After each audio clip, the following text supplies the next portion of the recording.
Just stop it. The run-of-the-mill, cheesy, humdrum bullshit status quo just tires me out. What fascinates me are the industry disruptors, the superhuman frontiersmen or women who go through hell to achieve their goals. Join me as we meet and learn from those mavericks, rebels, and business leaders that aren't afraid to piss off the establishment in order to make radical change for good. Sponsored by Johto PR, the disruptive anti-PR firm that murders your competition with cinder blocks and cyanide. This is Disruption Interruption. Welcome back, everybody, to Disruption Interruption. This is KJ, and we are here today to talk with someone that has steered off the lame, tired path of his industry status quo. Today's guest has been disrupting for over 20 years. He is a badass revenue guru. Actually, he's a disruptive fractional CRO for ERP software and IT companies. He developed an algorithm called Sales Messaging Impact to evaluate a company's offerings and how they're positioned in the market. This is not your lame status quo elevator pitch. This is actually something that speeds up revenue cycles, that gives complex insight and certainty into the process of qualifying, driving, and closing sales. Coming to us live from New York, please welcome Fractional CRO, Jeff Hoffman of jeffhoffmancro.com. Thank you very much. Jeff. Well, hello, KJ. How are you? I'm great today. You know what? I'm really excited to talk to you because you are a badass revenue guru, and that is on the topic of mind in the beginning of year for everyone, right? They're ready to come out the gate, New Year's, right? Generating revenues. But you're disrupting it in a very interesting way. And before we get into the status quo, tell me, what is the most important, the main ingredient for disruption? The main ingredient is that a company has a must-have solution that buyers at the companies they're trying to sell to has to have. And I think one of the challenges in the market, especially in the tech industry, is that you're looking at a lot of small to mid-size companies either trying to get funding or they've got a little bit of funding so they can operate, but most of them don't really have gotta have products. They've got nice to have products, and the trick then becomes, how do you turn those nice to have products into gotta have products? You've got to create a perception to do so, or you have to have the functionality to have a gotta have. Right. So the main ingredient, there's really not like a percentage of gotta have products is much smaller than products out there, right? So you're telling me that it is the gotta have here. The main ingredient to disruption is creating the perception of a gotta have product. Right. So it's step one is figuring out who the stakeholders are that care about what it is you've got that you're selling, whether it's a product offering or a service offering. You know, what is it you're bringing into the market? Who truly cares about that? When you look at the companies you're trying to sell to, why do they care about it? And why would they want to buy from you now? And, you know, I think a lot of companies make a mistake of assuming that the salespeople they hire are going to have connections at companies with their own Rolodex, and that they'll be able to just go ahead and make deals happen. But in reality, nobody buys like that. You know, it's not a relationship industry. You've got to have something that's going to impact their business. This is really, it is a complex sales impact. I mean, it is a complex insight, right? So tell me this, because I'm hearing everything you say, and I believe there are good intentions by these companies. You know, they say that they have this perception, but they really do focus on the shiny object. And I think the majority, well, I've studied, I work with a lot of IT companies, and the majority of them really focus on shiny objects and the speeds and feeds. And this is a chief revenue officer that says, wait a minute, guys, perception is the disruption, right? So tell me, let's like dig into the status quo. Tell me more of what the status quo is really like, because you gave a little snippet of it. They come, they have their Rolodex, right? Or they have their book of business and they think they can just, call that book of business and follow a particular mathematical formula. So many calls, so many leads, this and that, right? Tell me what the status quo is and how it's really hurting these tech companies. Yeah, I think the status quo is you have companies, again, most tech companies fall into this small to mid-size category. So inevitably, you're looking at companies that are operating with most likely less than $25 million in funding. If they've generated revenue, which many of them have not, but if some of them have, it's typically under $5 million, and often a lot less than that. It could be under $2 million in revenue. So they don't really have a market presence, but they do believe, to your point, that their product is a shiny object. And oftentimes they believe it because their investor, who's given them the money, gives it to them under the pretense that, hey, we believe in what you've got, and yet there really hasn't been what I call a market scope to determine, which companies in the market really will see value in what you're bringing in. If it's not a gotta have and you have to create the perception, understanding a way to build out a storyline is critical. What the status quo typically looks like, though, is sellers coming in, to your point, they incorrectly start making calls to people they know, or they start looking at leads that are coming through their inbound, and they're incorrectly putting those opportunities into their CRM systems, when in fact they're not really qualified opportunities. They're not real, they're Memorex, So the status quo typically looks like opportunities sitting in a customer relationship management system that are not truly qualified. So if they're not truly qualified, you can't do the next two steps. I mean, the premise really, to your point about, complex insight, those are terms that I've used. In order to understand the complex insight, you have to understand why people want to buy. What's the customer's buying process? Why do they want to get what you've got? What's their comfort level? And when you do it well, then you've found real opportunities. And then the next steps of, driving those opportunities with the right steps to help get you to a point where you're shortening your sales cycles. And, you've got deals in the CRM that you have actual qualified and quantitative steps to go from, hey, we have a real deal. Here's what we're going to do to move the process along so that we can win the business in a forecasted timeline. I mean, the point of putting any deal into a CRM system is to actually forecast it in a timeline. And that helps a company look at what their revenue potential is.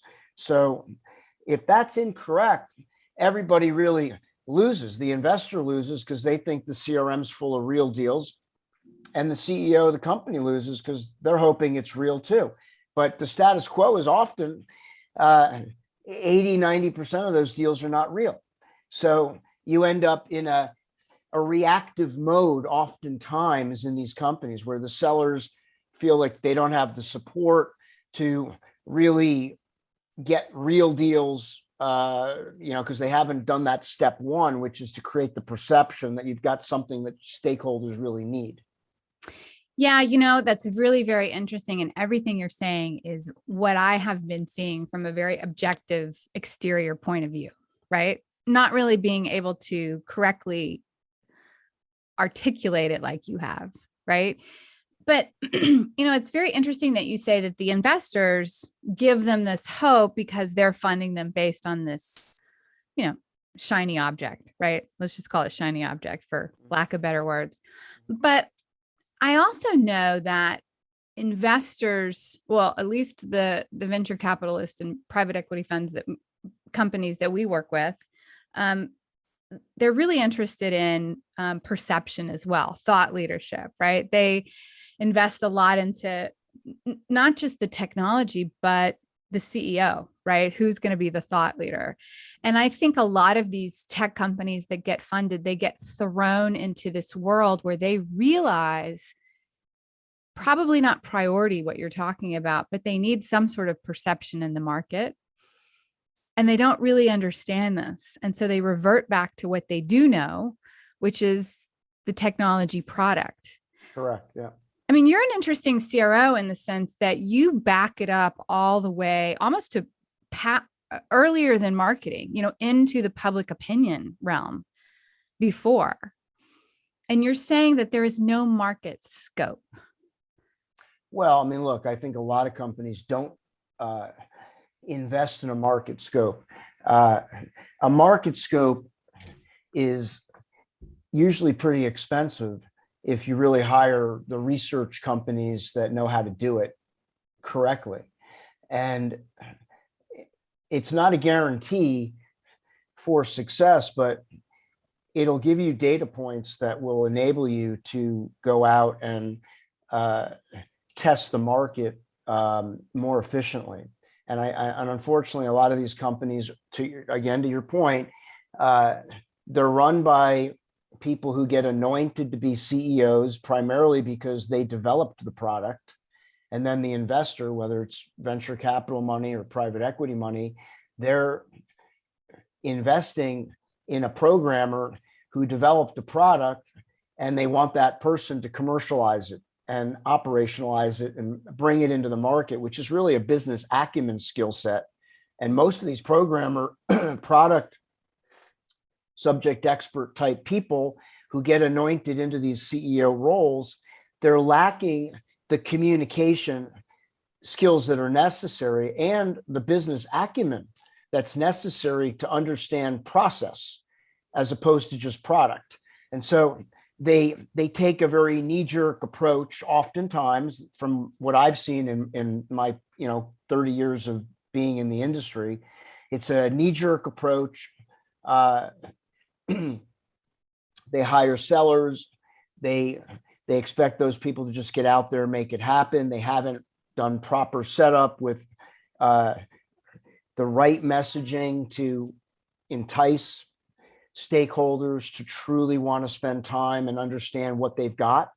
Obviously, it helps if your product offering is truly a gotta have. I mean, one disruptor in the market, in my mind, years ago was Amazon Web Services. When they came up with their cloud offering, it truly was a disruptor. And that's the reason why they are a zillion-dollar business within Amazon, but a lot of companies don't have that. It's not like the bell goes off for a buyer and they say, wow, this is just unbelievable. We got to get this. So you have to then create a storyline that builds perception that your nice to have solution is going to really make an impact for this organization. And if you can't do that, which starts with your marketing strategy person, and really there's a lot of marketing skill set that goes into that. You need somebody like me to kind of create some guidance and some oversight to make sure that what gets put together from a messaging perspective makes sense, because a person with more of a selling background should be able to understand whether the impact is there for the buyer, more so even than the marketing person who's writing it up, because they haven't been customer facing in their lifetime. You want the person who's been customer facing to collaborate with the marketing people and really kind of guide that effort so that there's some, insight and a sense of, I think this will really work or not. And if you get it right, then you're going into a market that hopefully will allow you to create much more easy revenue. And if you do a market scope, in particular, that's going to help you with your messaging too. Yeah, that really is the blueprint for rapid sales, rapid revenue. And, I know there's a percentage of companies and products that investors just lose out on, right? Or they get to their liquidity events much later, right? And this whole perception proposition is the main thing that investors look for. So it seems it would behoove these companies to back up their process to process instead of product. Product is really at the very end of the cycle, right? Yeah, I think, right. I mean, I don't want to mitigate the value in having something that the market needs. If you don't have a product, well, if you don't have that, it's not going to work. If you don't have that, it won't work. But correct. If the investors recognized that, within their portfolios, maybe they don't need all of their companies to hit the home run, but they could hit more home runs and get to faster liquidity events. I fully agree. If their companies went about building out the right strategies based on the right messaging to the right stakeholders, and then from there they'd be able to mentor and coach, hopefully in a correct way, the sellers, so that what they're putting into their CRM systems are actually real. And I think another important point is, you've got, two elements going on that a lot of companies focus on, which are important, but they're not the steps that I would focus on first. I mean, a lot of these tech companies today want to build out playbooks, and they want to use software tools to enable their sellers to get higher performance. I wouldn't do the playbook until you've truly mastered an understanding of who's buying from you and why, and gone into the market and gotten more than a couple of wins. You want to get at least a half a dozen to a dozen wins, and then you've got more data points to build out a copious playbook, and you have more data points to figure out what the steps should be and how to shorten your sales cycles. And that would then feed into a better game plan to help sellers find, cultivate, and win business. The other piece is, well, the second bit was the playbook, and then these tools. The sales tools are not going to enhance performance. They're just going to help sellers get their message out to more people in a shorter period of time. They're going to automate a lot of the manual process of doing business development, but that does not ensure performance. Performance is going to happen when sellers know how to find and to cultivate and to win business correctly. And that's part of that complex insight that you talked about, that I've used over the years. Yeah. And, I have a question for you on this playbook. Everything you're saying is very logical. How can you create a playbook without all of what you mentioned? That seems to be very hard to do. Is it just a guessing game? Yeah, I think it's difficult. I mean, you want to create, ideally, have an understanding of who your ideal customer is, but I don't know how you do that unless you have, 6 to 12 wins in a market where you can then go back and evaluate what steps you actually took and what worked and what didn't work. If you're building out a playbook from the inception with maybe 1 or 2 wins in the marketplace, you haven't really defined your market yet. So to put the playbook together is, you're taking a tactical approach as opposed to a very strategic approach. And again, I think that's a problem that a lot of companies have. You put these pieces in place and you think you're putting process in place, but in reality, you're you're kind of messing with the correct process by inserting elements like a playbook or other attributes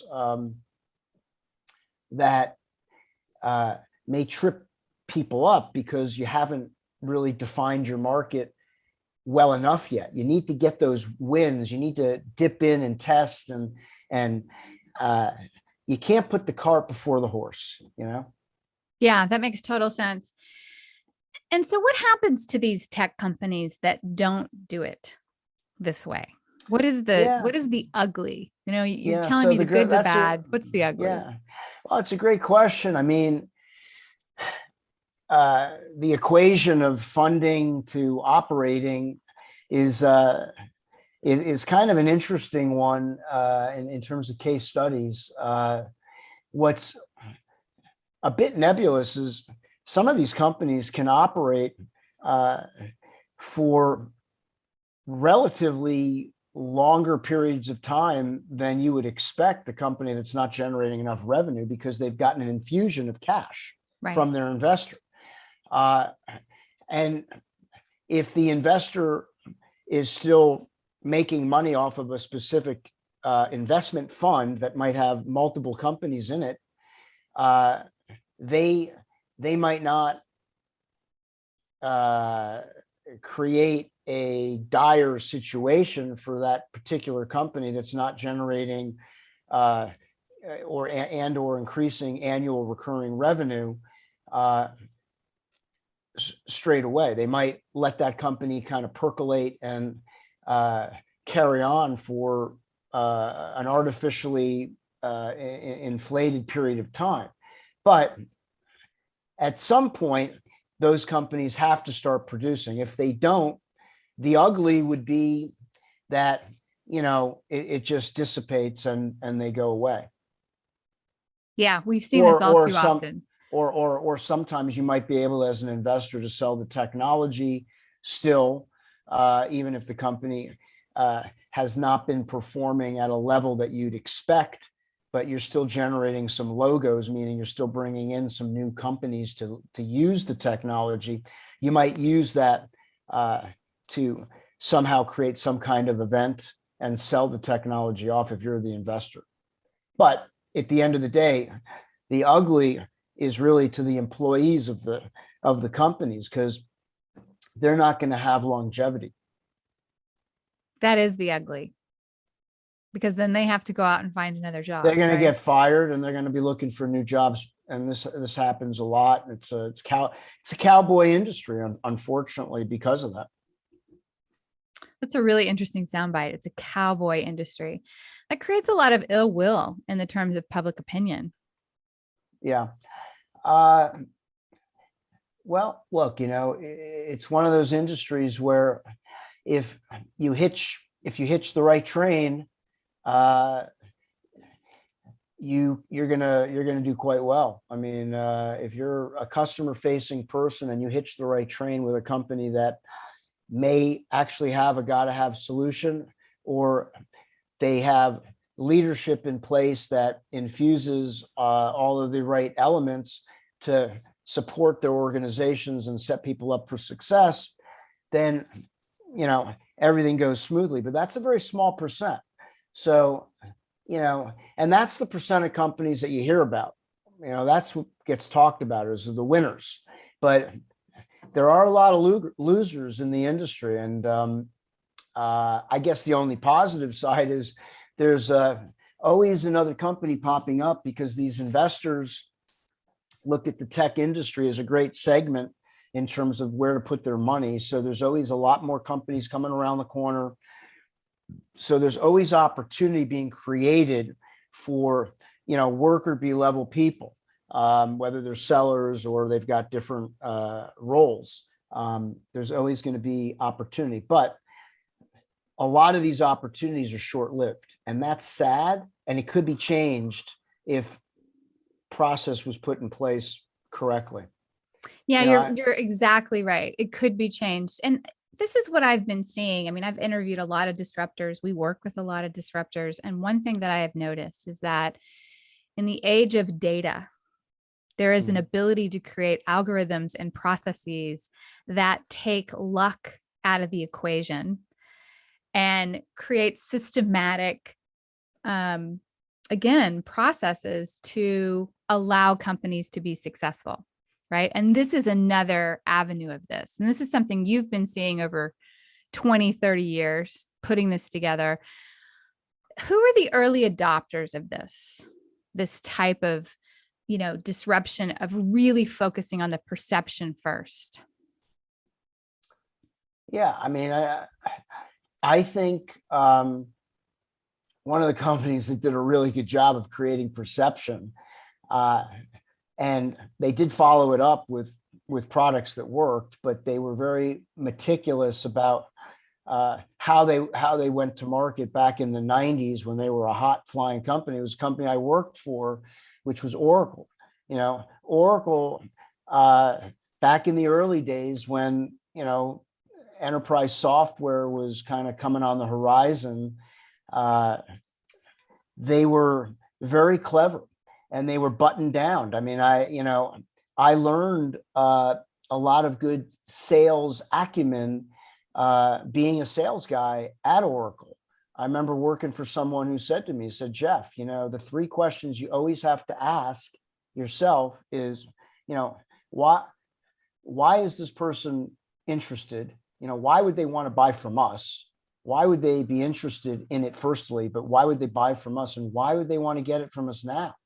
And if you really go through that iteration as a starting point, you can create interest. But they also did a really smart job of creating very credible perception in the market. They had really smart marketing people. This was early years, so the game was a bit different. Nowadays you're looking at lead generation through two mechanisms, either inbound or account-based outbound selling and outbound marketing. And I think we've just gotten a little bit confused in a lot of these companies as to what comes first. I wouldn't focus on building out an inbound website program at a company until I've already done the steps that I talked about early in this chat, which is creating that perception with the right messaging. Just do the right messaging to the stakeholders first. Start trying to do some outbound into the marketplace. And once you've built that up a little bit, then start focusing on the inbound. Get down the CRM process and the cycles that it's taking to go from finding to winning deals, and start then incorporating those data points into building out a smarter website, with a program that's going to help also bring potential inbound leads too. Yeah, that makes sense. So, you're talking about, when you talk about Oracle, you're talking about similar visionaries that really understand that why us, why now process in the very beginning. Do you think that, so those are the early adopters, and that's definitely a great example. What about the guys that are just reticent to change, right? Like, I don't know if you have an example of that, but what is the persona of that type of these late adopters or too late adopters? I think innately the tech industry, when you look at a lot of these funded companies, most of them are trying to be disruptors. Most of them got money because they've got something that is part of what's perceived to be a new wave, so they're not thinking of themselves as late adopters or late to the game. But I think inadvertently they become that because they do not set themselves up for success. And so when failure creeps in and you go through a number of years where you're not generating enough revenue, and you need a turnaround situation to occur, you're playing catch up. you're behind the eight ball, and that makes everybody more nervous, more fearful, more scared, and it doesn't create a winning culture environment. Yeah, that's really very true. Just as an aside, the companies that you work with, do they come to you when they're in that particular, they're behind the eight ball? Or do they come to you before they have 6 to 12 wins, or do they come to you after they have 6 to 12 wins? Who do you typically work with? Well, it's a little bit of all of the above. I've worked with companies that haven't been in the market long enough to truly be behind the eight ball, but they recognize that they've got to do something different. And so, they're early on, not quite a turnaround yet, but something's got to give, and you got to help figure out how to improve that go to market. And then I've worked with companies that just simply want to build a new offering and bring it into the market. So they want to figure out how they're going to commercialize that new offering. And then, of course, to your point, yes, there are companies that have been there for a little while, and they need a turnaround, change management prescription. Yeah, that makes sense. This just reminds me, in my career of crisis management and helping companies turn around perceptions that have gone awry. I have found myself sometimes having to work with legislators and politicians and government officials when things have gone badly, right? Mm-hmm. And I remember being in the state legislator or the capital of Florida, and I was talking with some state senators, and I'll never forget this. They said, tech companies, especially when you have disruptive technology that are going to change things like Uber. And, there was a lot of human emotion and reaction around Uber in the early days, right? And the two state senators, been there a long time, said, KJ, tech companies are notoriously bad about communicating why their technology is important. By the time it gets on our radar, they only want to talk about the product, which we don't understand, right? And it generally gets rejected, right? And they said if they really had a communicator to help them communicate, 9 times out of 10, they would get a lot more acceptance, and it would never get to the point of such violent human emotion and reaction that it ends up in legislation, right? Right. Yeah, that's an interesting point. Uber, again, you look at what they did in the market, they transformed it in ways that people started to realize they need that, right? You get somebody that shows up at your doorstep, a driver, within seconds of, putting in your parameters from where you are to where you need to go. And they've got the GPS. And so unlike a yellow cab, if you're living in Manhattan where they don't have the GPS and you got to go find them, this cut down the timeline and you could make it happen fast. But you're talking about another issue, which is even as a tremendous disruptor in the market, they had process issues around, how they were legally bound in the marketplace. So, that's a separate issue. It's still a process issue, but legislation. But it was still a perception issue, right? Yeah. To your point, definitely. Yeah. Okay. So tell me about Jeff Hoffman, because you've mentioned turnaround quite a bit, and you haven't just stumbled upon this particular insight and algorithm. I think you've been a turnaround consultant that really gave you a lot of, again, insight into this. But how did you get to this particular point where you can see things so differently? I think for me, it was just, I got into the industry as a salesperson. I sold enterprise software for, companies. Initially, these were perpetual software licenses, and now the industry is all subscription based. It's all SaaS based in terms of how you go to market and deliver the software and sell it. But when I got into the industry and I worked for big and small companies, I just started to recognize that all of these companies are trying to find and win deals fast. So they're all kind of in change mode. They've all got unrealistic expectations. And so you either build an immunity to that pressure and you start to acknowledge it and operate within it, or you leave the industry.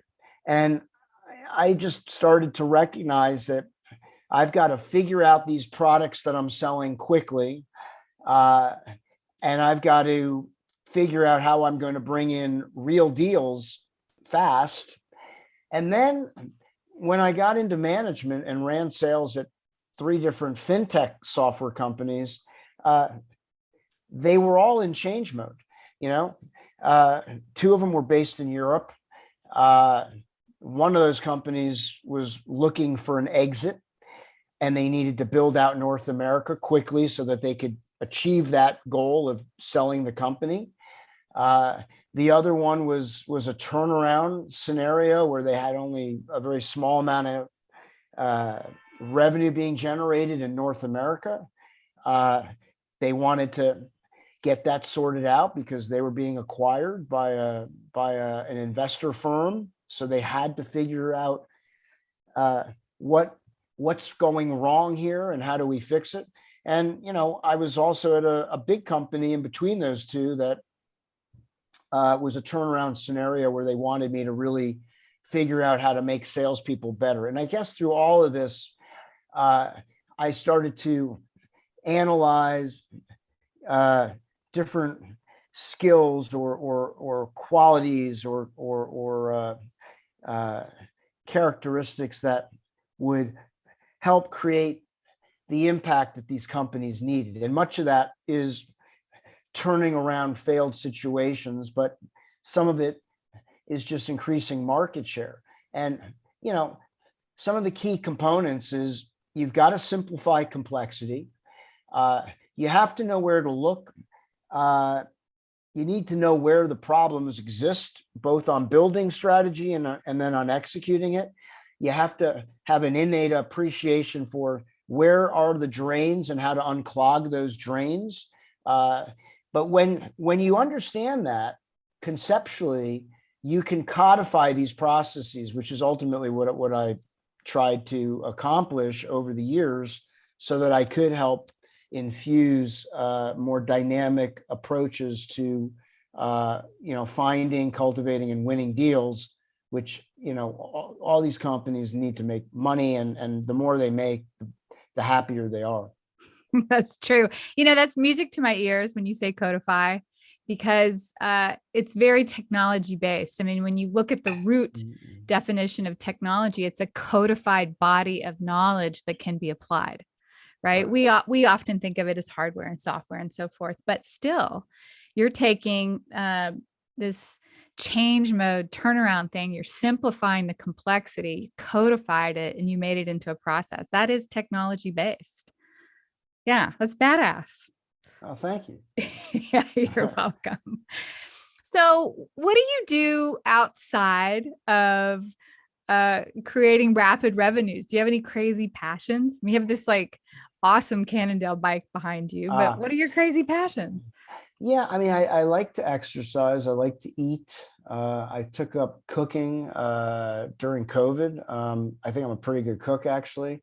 What do you cook? I love that you exercise and love to eat, because I do both. And what do you cook? There you go.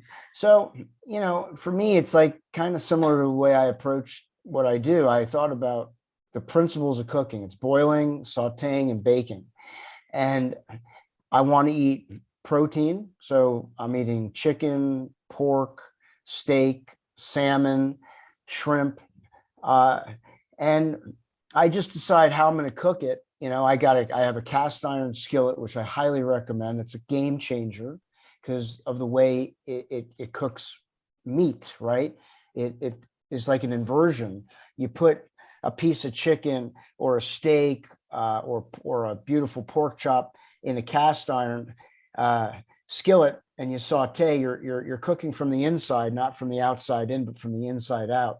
And you just transfer it right into the oven. You shorten the timeline on the cooking. It's easy to cook. You don't have a lot of different steps. So I like to use the cast iron skillet to cook up chicken and pork. And then for vegetables, I'm usually sauteing them a lot. Sometimes I'll add in a starch, whether it's pasta or maybe a protein pasta, like a lentil pasta or chickpea pasta. And I'll boil water to, do that. Lots of different vegetables, greens, carrots, onions, peppers, love jalapeno peppers, love fresh garlic. You saute the vegetables. I like doing that. And then, you're going to bake salmon. You're ultimately baking the meats once you move the cast iron into the oven. So from an exercise standpoint, I love tennis. I played tennis growing up. I was playing tennis tournaments, played varsity tennis in college and high school. And then this past summer, I really got back into it. And I just love playing tennis. I think it's singles. I like to hit, go out from a workout exercise point of view. I think it's a fantastic workout. Cycling is definitely of an interest, but in Manhattan, you got to be really careful. Yeah. It sits there a lot because it's a nice bike. It's a beautiful bike. Yeah, it's a nice bike. I need to ride it more. Yeah. So tennis is better. Swimming is great too. Oh, I love swimming, love lifting weights and stuff, but love swimming too. Yeah. What's your favorite dish to cook so far? I would say favorite is a good bone-in pork chop in the cast iron skillet. Perhaps with some rice and vegetables. Yeah, that sounds delicious. Sounds delicious. And you mentioned baking. Have you really gotten into baking? It's so scientific. I'm not baking desserts, but I think the main thing I'm baking is like a piece of salmon. I put it in the toaster oven and I bake it. Yeah. Well, I started to watch the Great British Baking Show during COVID, right? I don't know if you've ever seen it. I think I've seen it. Yeah. Yeah. It's so, baking is so, again, scientific, and it's almost like you have to know chemistry and physics and all that. I'm convinced that I can make anything now from watching that show. I know it's completely a lie. What do you like to make? I don't bake, which is the problem. But when I watch that show long enough, I'm like, yeah, you're doing it wrong. Do you cook? I do cook. I cook a lot. What do you like to cook? Gosh, what do I like to cook? I like to cook a lot of game, duck, pheasant, venison. Wow. I make kick-ass venison tacos. Wow. Bison burgers. Of course, I live by the water, so we have a lot of seafood. I've gotten really good at seafood. Yeah.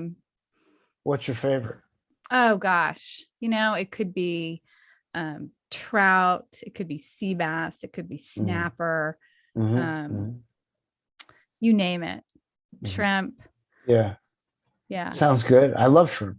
Yeah. And I do agree with you on cast iron skillets. I agree with you on that. That's always been a Southern staple growing up. Yep. I got a new fandangled air fryer. For nice. Christmas, and that's nice. I do think that they're really awesome. They make really good Cornish hens. Oh, nice. Chicken in them, right? Yeah. But I don't find my game does so well in the air fryer. Game meat needs a little slower cooking. Interesting. Yeah. So Jeff, tell everybody where they can find you. Best place would be my email, which is just Jeff at jeffhoffmancro.com. My mobile number, I still pick up the mobile phone, 917-319-1359. And what about LinkedIn? And then I have a LinkedIn profile. What is my LinkedIn profile? I can't remember. Look up Jeff Hoffman, guys. Yeah, just Jeff Hoffman CRO, and it should pop up. I know most of our listeners go through LinkedIn, but yeah, you're very accessible. Jeff at jeffhoffmancro.com, and definitely giving out your phone number. I think that's great. Okay. Gives people an ability to talk to you right away. Thank you. Thank you so much. I love the Catwoman in the background. Yeah, it's pretty awesome. Let's give a plug to Jim Warren. Yep. Awesome artist. Yeah, he's a great artist. Thank you for listening to the Disruption Interruption podcast, where we transform lives, change consumer behavior, alter economics, and never accept the status quo. Ciao for now. Because we live in a highly litigious society, with America being one of the top litigious countries in the world, here's our legal disclaimer. This information is not intended to be a substitute for professional public relations or legal advice. Do not disregard seeking professional, legal, healthcare, or financial advice, or delay seeking professional PR or legal advice because of something you have heard here. Contact an attorney to obtain advice on any particular legal situation or problem. Use of this podcast or our website or any of its social media or email links do not create an agency-client relationship between Johto PR and the user.